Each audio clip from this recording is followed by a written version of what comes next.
Welcome to Industry Insiders, created and produced by the Center for Entertainment and Hospitality Management at California State University, Fullerton. During this series, we sit down with influential professionals in the entertainment and hospitality industries that are located across the world. Our goal is to learn about each professional's career and gain wisdom from their experience in the industry. This week's guest is Paula Horstkotte. Paula is currently the Senior Vice President of Participations and Residuals at HBO. Paula is a certified public accountant and holds a BA in Business Administration with an accounting concentration from Cal State University, Fullerton. She has been at HBO for 14 years, where she has overseen profit participation forecasts and budgets, supervising the Residuals department, and overseeing guild and profit participation audits. Join us as we chat with Paula Horstkotte.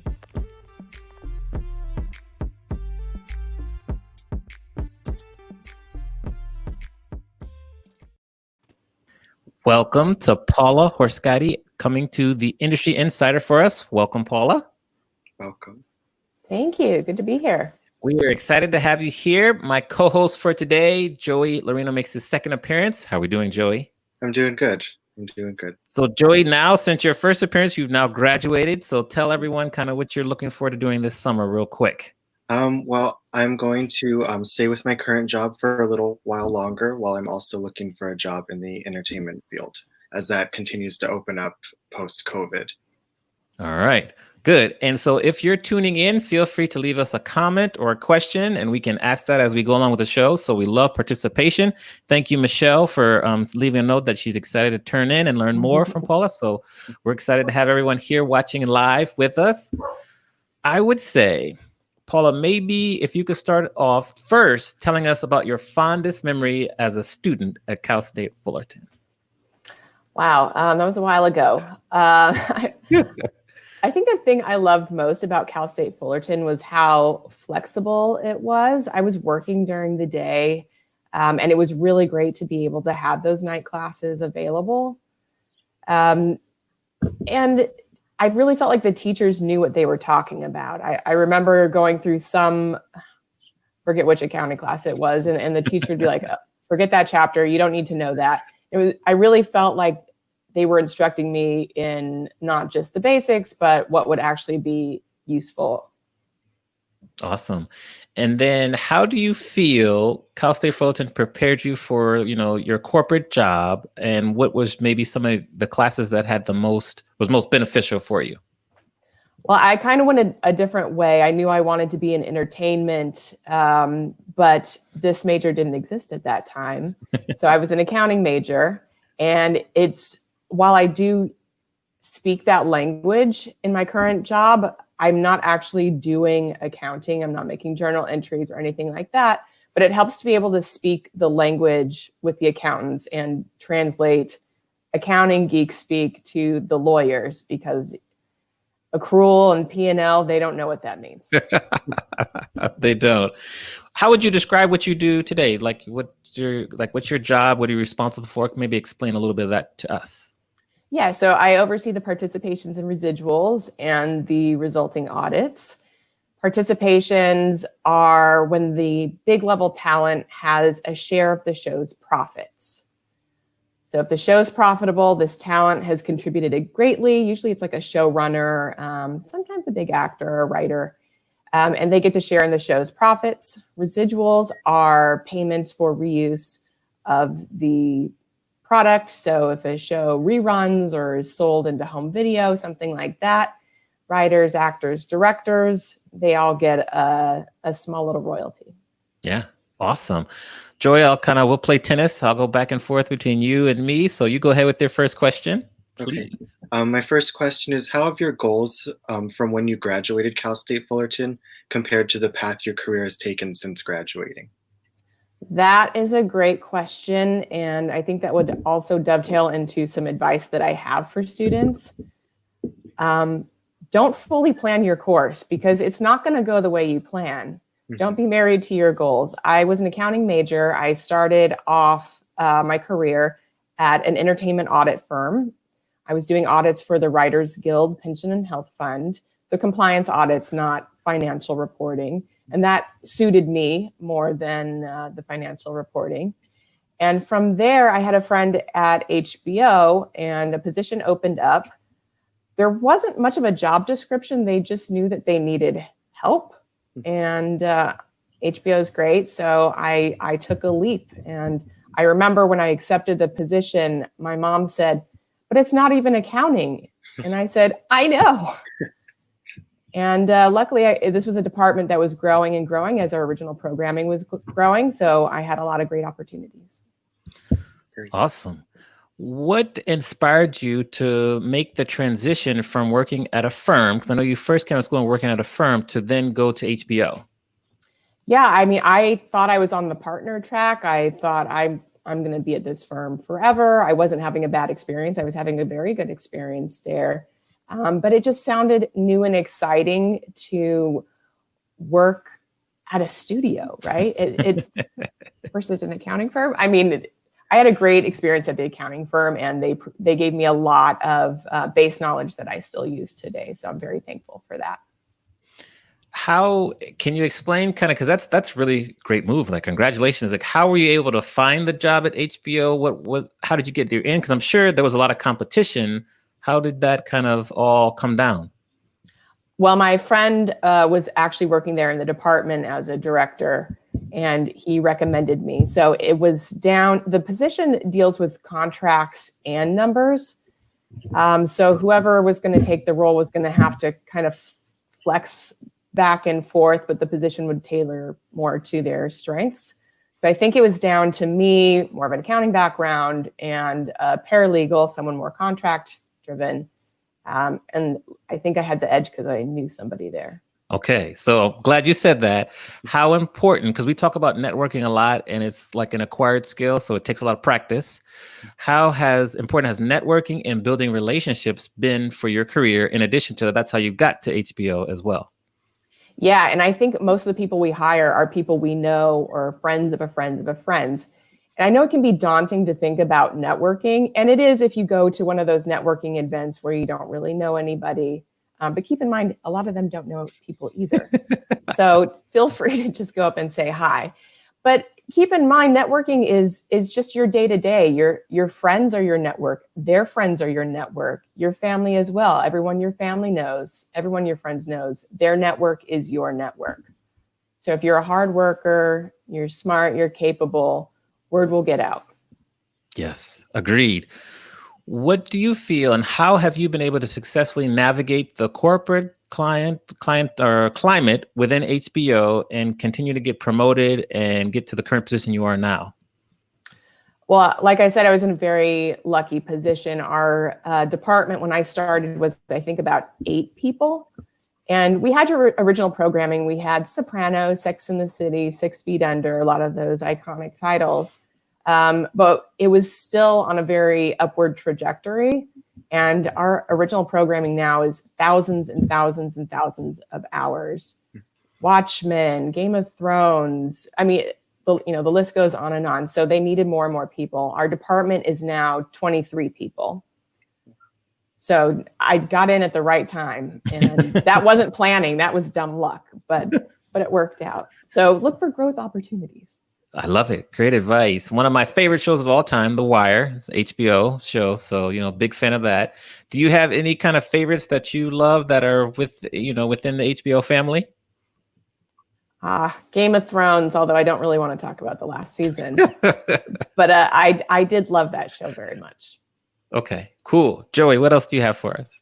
So jumping off of that, how has your career evolved at HBO over the past 14 years? Well, I started out in an entry-level position. I was able to utilize my experience at the audit firm.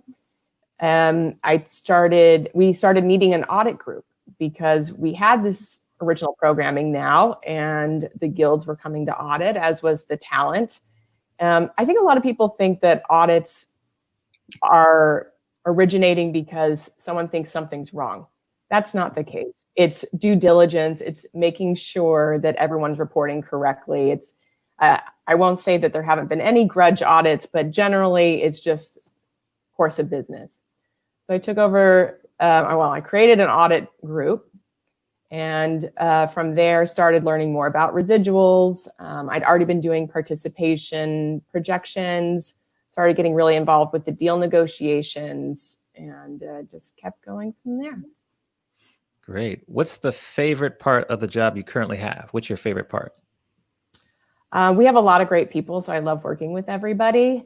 I think it's great that our department, we interact with so many other departments: legal, business affairs, the television distribution, home video distribution. You get to touch on little aspects of a lot of the company, which I think is kind of unique. We're a unique group. All right. Many of our graduates and students are, looking for similar type positions, like working with companies like HBO. What do you feel are important characteristics for our students to have, and what skills are important as we kind of move forward in today's environment? I think having the basics down is helpful.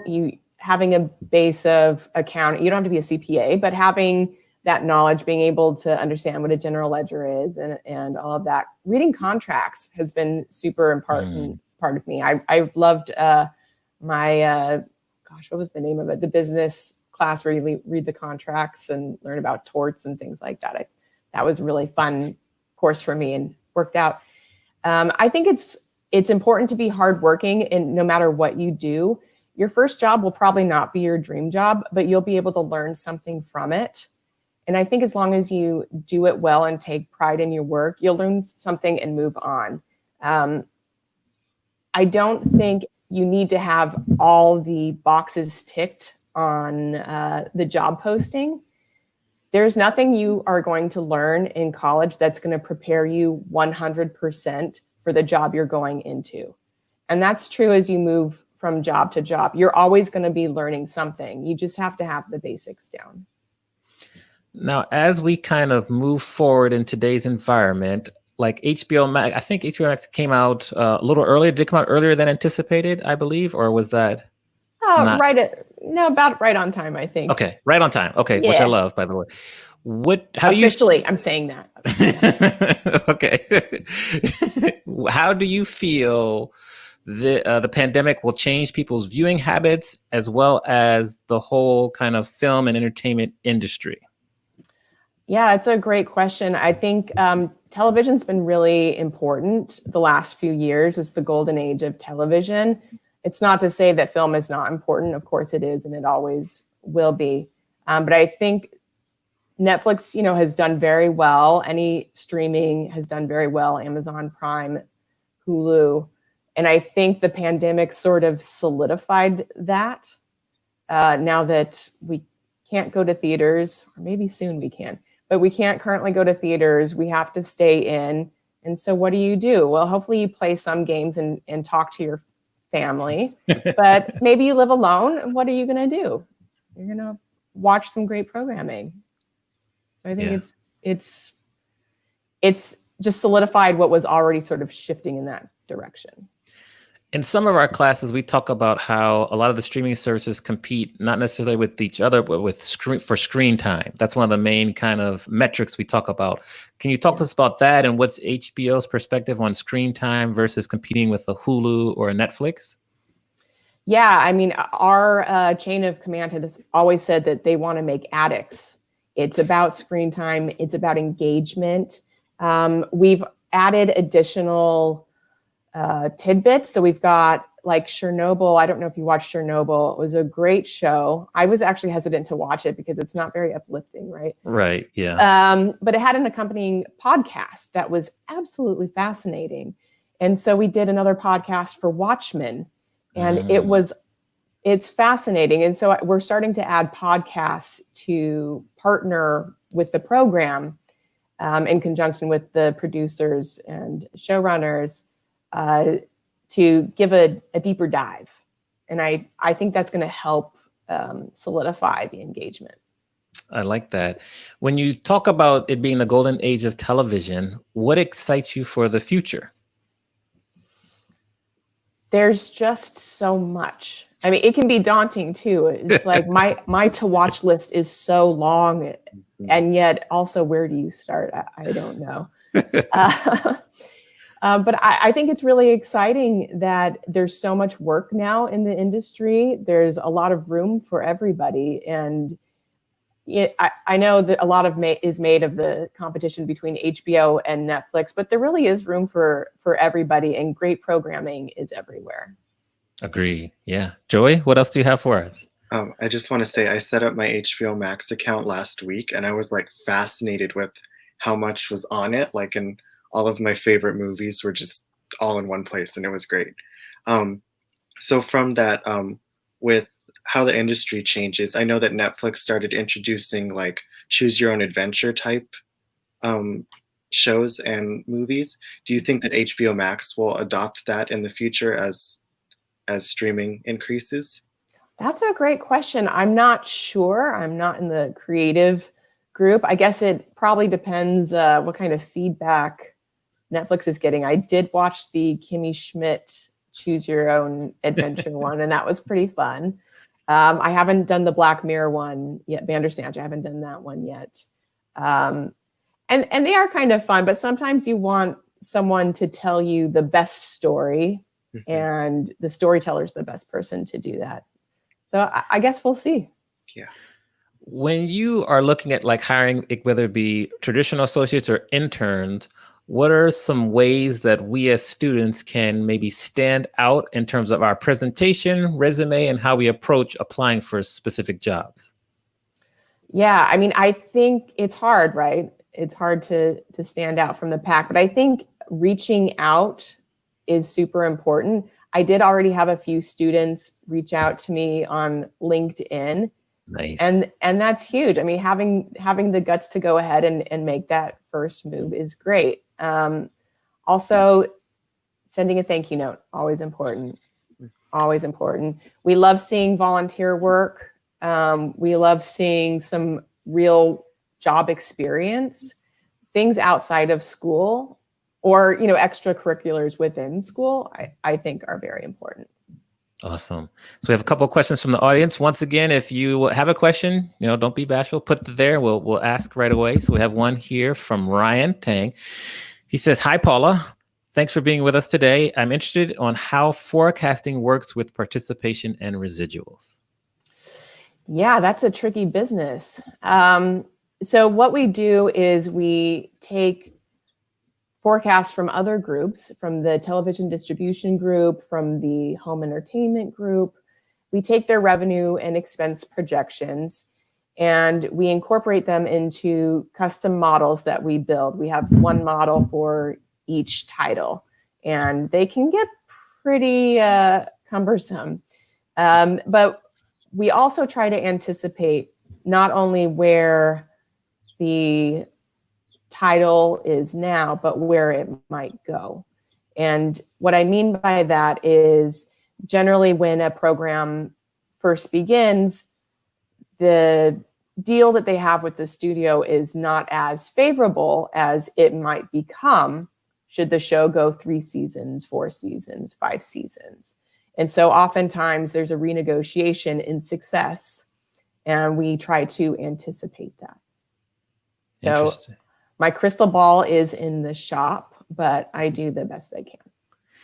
You mentioned something. I'm curious, for a show to go into syndication, does it have to have 50 episodes or does it have to get more? What's kind of the rule? Because there's a lot of gray area there. So I'm curious to hear about this. Yeah, it used to be 100, I think.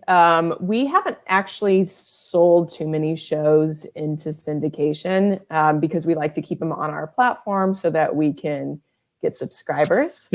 But we did sell Sex and the City into syndication. Sopranos was on basic cable. We have sold a few off the network. I don't know if there's a magic number, but obviously more is more. More is more. I like that. More is more. Good. Another question from the audience. So Michelle, she says, what are your long-term goals in the industry? I hope to evolve as the industry evolves, and it feels like it is constantly evolving these days. So I'm just hoping to keep pace and come up with creative solutions where needed. Love it. I'm sure as a top female executive, you run into your fair share of challenges. How have you been able to work through the challenges, still be able to ascend into your position and not let anything kind of stop you from growing?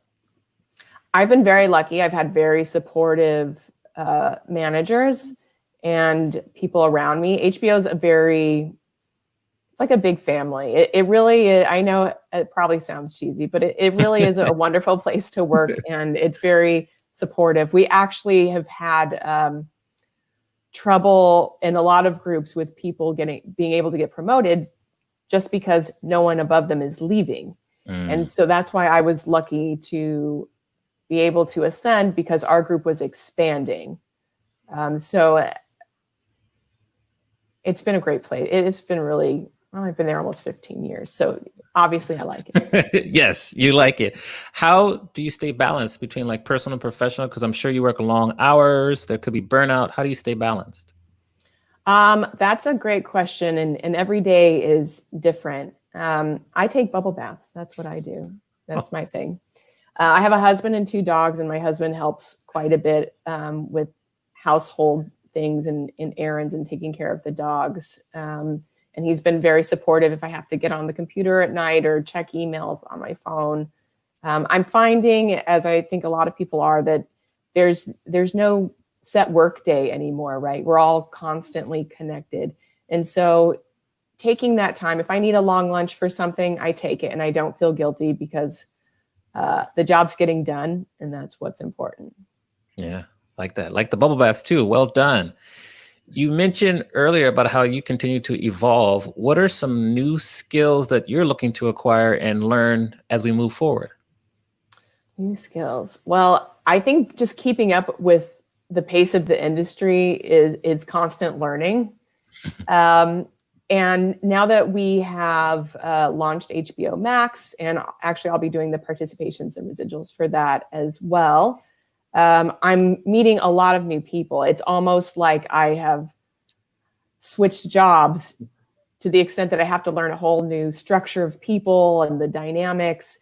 And so just staying abreast of the politics and the dynamics is challenging at the moment. Absolutely. Yeah. Joey, your turn. Okay. What advice do you have for students who wish to become better negotiators? Oof. Don't ask me. No, I'm kidding. Silence is a very strong negotiating tool. People are very uncomfortable with silence, and they feel the need to fill the void. And I think if one stays silent, the other person sometimes starts giving a little bit. That's a great question, Joy. I love it. So we got a couple more questions from our audience. Keep sending them in. These are really good questions, so it helps us. Ryan Lim. Hello, Ryan. He says, hello, Paula. From your entry-level position, did you have the opportunity to learn skills from different business sectors, or did you learn positions that had availability? So my job just kind of evolved, but the company was extremely supportive. They sent me to various development programs. Learning has always been huge at HBO. We'll have instructors come in and teach us about time management or managing staff, a whole wide variety of things, communication. So learning has always been a big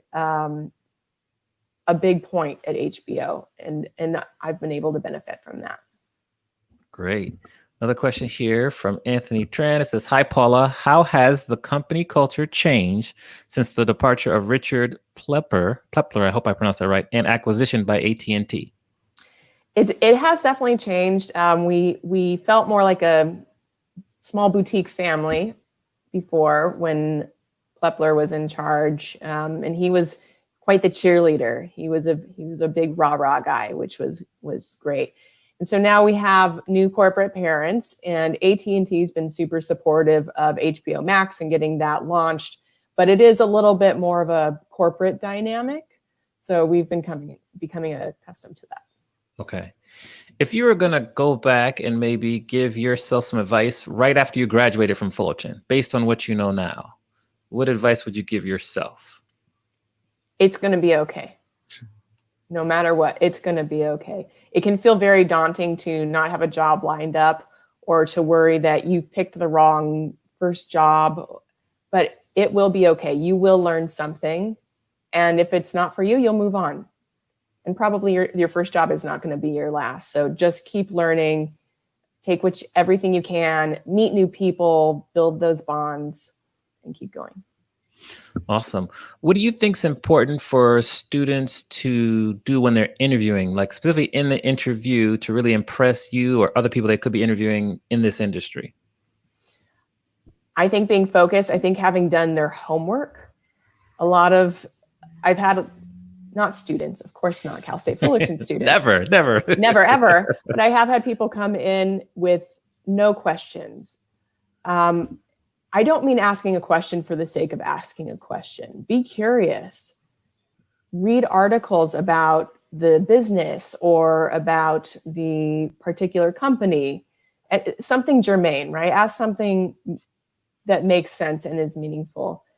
And another thing I notice about, I don't want to say the younger generation, but about young folks, younger than myself, is I think they call it upspeak. So that sort of inflection at the end of a statement that makes it sound like a question when you're really making a statement. Mm-hmm. And I think that can really undermine your credibility as you ascend. So start practicing now that when you're making a statement, you're making a statement. It's not a question. Excellent advice. Always send a thank you note. Yeah, well, you know what we say, and I think I talked about this in class, Joy. The fortune is in the follow-up. So, that's good. Thank you notes. That's the second time that Paula's mentioned thank you notes. So hopefully we're all paying attention.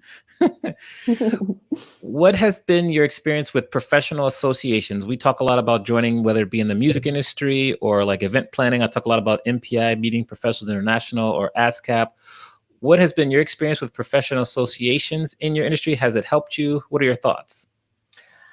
I actually, I was on the advisory board for this center. And do you know how I got there? Tell us. I met somebody at one of these associations who said, oh, hey, do you know Kim Tarantino at Cal State Fullerton? And I said, why, no, I don't. And they introduced us. So I think they can be really great resources and tools. Yeah, agreed. Another question from Ryan. He says, what kind of technical skills were important to learn for your career? Technical skills, the accounting, contracts, economics. You say that with such joy. Actually, I almost minored in economics. I actually really enjoyed economics. I think a lot of the business tools are important, finance as well. 100%. Most of the core classes that you're taking will be important in some way. It might not be immediately obvious, but there'll be something that you can take away and be able to use in your career. We talk a lot in school about kind of reading specific books that can help kind of keep you ahead and following certain publications. If you're going to recommend maybe some books for students to read that will really give them good insight into the industry, as well as publications to follow on a consistent basis, what comes to mind? Deadline Hollywood is always great. Mm-hmm. Hollywood Reporter, it's a very important industry rag, as they call it. I think social media, people do still read some books, but I do. I read a book every day, actually, in my tub. I think reading in general is very important. I think being abreast of current events is very important. And I think that there's something that you can learn and incorporate in everything that's going on around you. There might be some technical books that would be helpful. There's some that are reference guides to what I do. I'll be honest, I haven't read it all the way through, but you can, spot check and look things up as needed. Okay. during the pandemic, we've seen like live streaming kind of explode. As a matter of fact, we're live streaming this interview right now. Twitch has been a really big player in that space. What is your perspective on live streaming? Do you think that maybe there's some crossover with HBO? Just share some of your thoughts on that. I'm not sure what we're doing on the live streaming. My job is focused mostly on the scripted aspect of the business. But I know that we are trying to drive social engagement on social media. And I don't know if the live stream is part of that. But I think the live stream is wonderful. And it's a great way for everyone to interact, whether they're fans or students or anyone trying to learn more and engage with others who feel similarly. Right. Okay, Joey, what else? I just wanted to add with that, I've seen that HBO has partnered with Variety to do some live stream Q&As with the casts of the shows. Like I know Succession and Avenue 5 just did theirs last week, I think. So thought that those were really interesting. So you know more than I do now. Props, Joey. Good question. Go well ahead. done. So just from that, where do you think HBO is going to go within the next few years as we like overcome this pandemic? Yeah, it's a good question. We're currently evaluating our slate and seeing what we can do given the current restrictions. And I imagine production's going to change going forward. You're not going to be able to easily have hundreds of people on a set. I don't know what the answer is. I think everyone's still trying to figure it out. But I can see scripted programming might be a little bit slow in the next year or two, in films as well. And hopefully we can figure something out so that we can get back to it. Yeah, we definitely hope. How does that work? Like we have such a massive kind of shutdown. Do you have like certain shows kind of already in the can that are done that you release, or does that really, you have to kind of shuffle last minute? How does that work? Yeah, both. So we do have a few that are close to post or were in post or completed. So The Undoing is coming up in October with Nicole Kidman and Hugh Grant. So we do have a few programs. There's some other programs we've licensed from third parties that we'll have. And right now we're just trying to evaluate how we can produce more shows given the current restrictions. Right. Yeah. Have another question from the audience. Isla. Hello, Isla. She says, hi, Paula. What are some good skills we can strengthen while in quarantine that can help us as we look for jobs post-COVID? You could practice interviewing with your friends. You can have somebody review your resume. I don't know about you, but there's always like some typo that I gloss over, and my eyes have seen it so many times that I just miss it. I think keeping in contact with everybody, keeping your network strong, that's very important. We've heard and read that writing skills continue to be very important, but as we kind of get with this texting age and with kind of the short form writing, our skills have declined, student skills have declined. How important is writing skills as, you know, in your job, and what are your thoughts on improving as writers?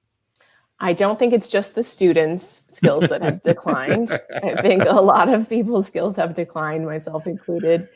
Writing is super important, especially in my job, we read contracts, we read emails that are committing the company to certain terms. And so being very clear is important. People will forgive, 2 extra commas or something like that.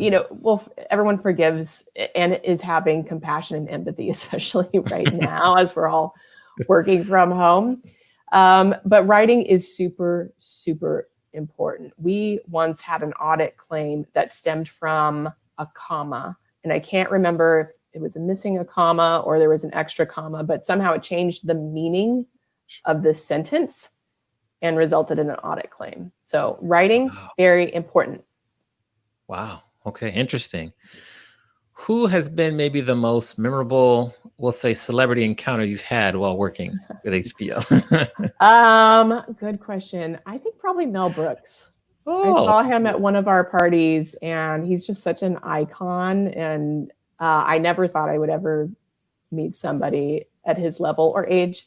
And I was just blown away. Now, is there anyone kind of on your list of people that you look forward to meeting in the future? Ooh, that's a good question. Not that I can think of at the moment. Okay. I do try not to stalk them at the parties, but sometimes glass of liquid courage, and sometimes I end up following somebody. We talk also a lot about being resilient within our careers, and you've kind of spoken about this, referenced this earlier. What have you done to maybe grow your resilience muscle? Because things don't go your way all the time. And how have you been able to stay resilient in your career and just continue to move and keep growing and getting better? Yeah, I mean, you're going to make mistakes. It's inevitable. And that's hard. That's a hard pill to swallow, right? It's hard to make mistakes and know that it's going to be okay. It feels like the end of the world sometimes, but it's not. And to that note, I would add a piece of advice. If you do make a mistake, take responsibility and own up to it as quickly as possible, because bad news only gets worse the longer it takes to disseminate that. So it sucks to make mistakes.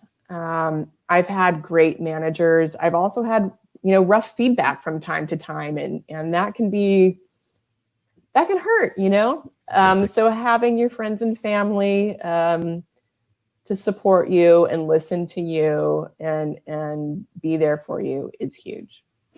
So I'm glad you said that, because we feel it's very important for you to have a strong tribe of people around you to support you in the good times, but also in the challenging times. Mm-hmm. How have you been able to create and develop such a strong group of people around you to continue to lift you up if you're going through tough times?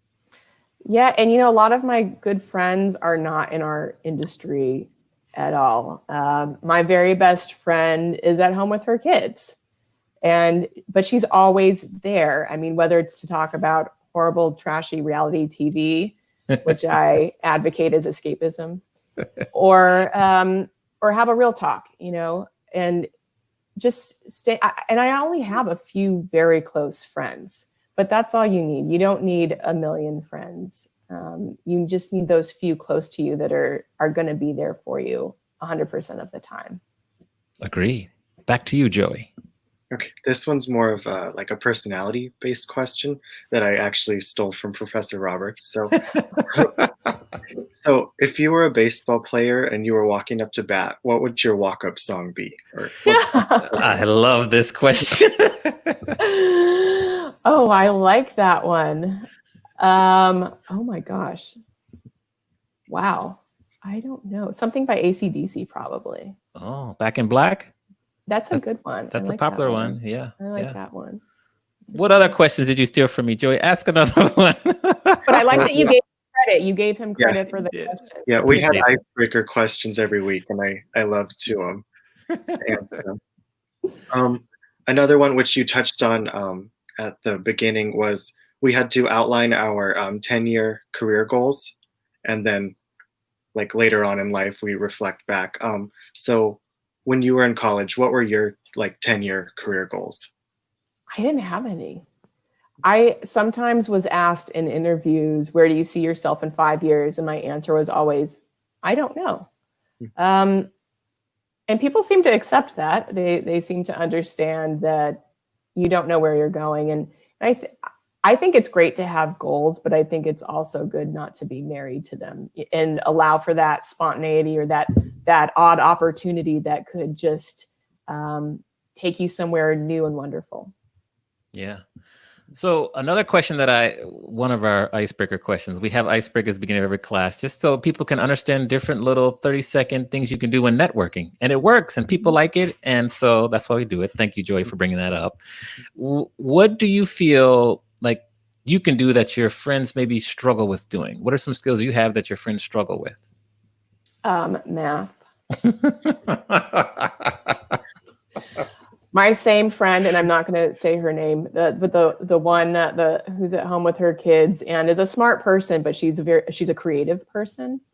I did her taxes one year, and she hadn't made any money. which is common as a creative person and not a dig on her. That's just how it is. And I was doing her taxes and she said, oh, I should get a lot of money back this year. And I was like, well, you have to pay money first to get it back. So I love her, but that is not her strong suit. All right. And then what would you like to be better at? I think the interpersonal stuff. I'm an introvert by nature. So I love being with people, but it can also drain me. And so just trying to work on flexing that muscle and building it up. We have many, many introverts that are in our major, in our school, in our Halo School of Business. What advice would you give them for trying to break out of their shells? Because it could be tough for people and it can be very intimidating. What have you done that's worked?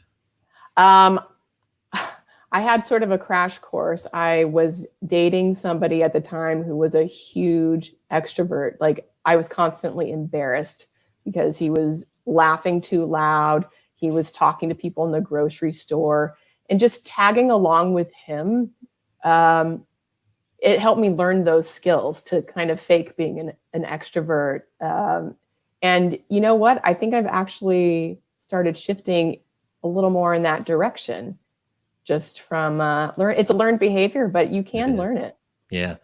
Have you ever read the book Quiet by Susan Cain? No. It's a very good book. She talks about being an introvert and how they're very successful people and things you can do. So if you want another reading, that's a great book. I recommend it there. I'll add it to the list. I will say that you do need to have those, at least be able to fake being an extrovert, because it will help you in your career. You can be the best worker, but if you're just a quiet mouse in your office, you're not going to get ahead. Yeah, excellent advice. So we have another question here from Dr. Ellen Kim, one of our leaders here. Hello, Dr. Kim. She says, what can and should we as faculty do to prepare our students better so that they can be competitive on the job market and successful when they start working in the industry for a company like HBO? I think encouraging the students to reach out to people who are in the industry and helping them make those connections. I'm always impressed when someone reaches out just to have a 10-minute informational chat. A lot of people don't have the guts to do that. And, maybe they don't learn anything earth-shattering, but just starting to practice doing that, that's huge. Great. Yeah. Excellent advice. And then there's a follow-up question from Dr. Kim. If you were to speak to our students as a guest speaker, what kind of topics would you like to talk about? Well, I have done that in the money management class. Yeah, BU 8360. Yes. That's right. Yes. And I did talk about participations and walk the students through a participations statement. And I'm always happy to do that. Awesome. When we talked earlier about getting you to come back on July 11th for our Educate and Elevate conference. So we're going to talk about that as well. Joey, what else do you have for us? Okay. So if knowing what you know now, if you were to go back in time and to the start of your career, what would you do the same and what would you do different? That's tough. I part of me wants to think I would correct some of those mistakes, but then I wonder, maybe I shouldn't, because maybe they did help me learn something. I would still take the leap from the CPA firm to HBO. I lost sleep over that, honestly. I laid awake in bed wondering if I was doing the right thing, because I had a sure thing. I was leaving a comfortable position. I was happy doing it. I was doing well at it. So I'm glad I made that leap. I would say I'd want to encourage myself to always take the meeting. Mm-hmm. Even though I'm very happy at HBO and I have no plans to go anywhere else, I have had meetings from time to time with other folks just to hear what's out there. If I hadn't done that for HBO, I wouldn't be here. So, always take the meeting. You'll learn something. You'll meet somebody new. There won't be a downside to it. Always take the meeting. Great advice. I want to go back when you talked about leaving the firm to go to HBO. like, can you explain to us, like, what did your family and friends say? Were they all in support? Did you have some naysayers? Because I know that some of our students, maybe their parents want them to do something different. Maybe, you know, they didn't even want them to go to college. They wanted them to work. How were you able to get through that and make a decision for you and not for maybe your family and friends? Yeah. Well, my parents, you know, were huge in my life, and they still are. I actually, after my first year of college, I came home and said, I'm going to be an English major. And my dad said, no, you're not. and I listened to him, and he was right. And I'm glad I got the degree that I did. And but I mean, like I mentioned earlier, when I switched jobs away from accounting to HBO, and my mom said, it's not accounting. And I said, I know. And I thought, you know what? I can always go back to accounting. I can always go back to doing that if things don't work out. I have good skills. I have transferable skills. I have the network. It'll be okay. Awesome.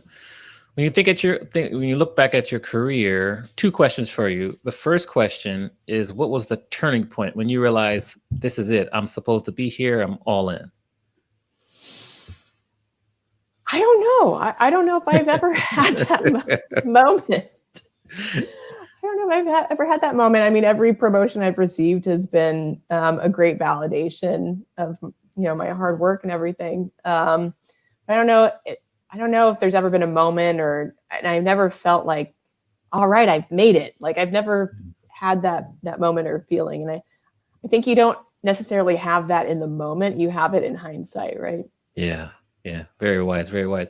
What's been the best advice you've ever received? I had a boss tell me that my answer, when asked a question, my answer should start with yes, no, or I don't know, and then elaborate. Because I was having the tendency to explain everything before, you know, all the context and all the information and how I arrived at it. And so that they would have a full picture. And that is important. The decision maker needs to have the full picture, but start by answering the question, yes, no, or I don't know because, and then elaborate. Yeah, great advice. Wow. Joey, so we got a couple more minutes left with Paula. I'll let you ask one final question, and I'll follow up with a follow-up question, and then we'll be on our way. So go ahead.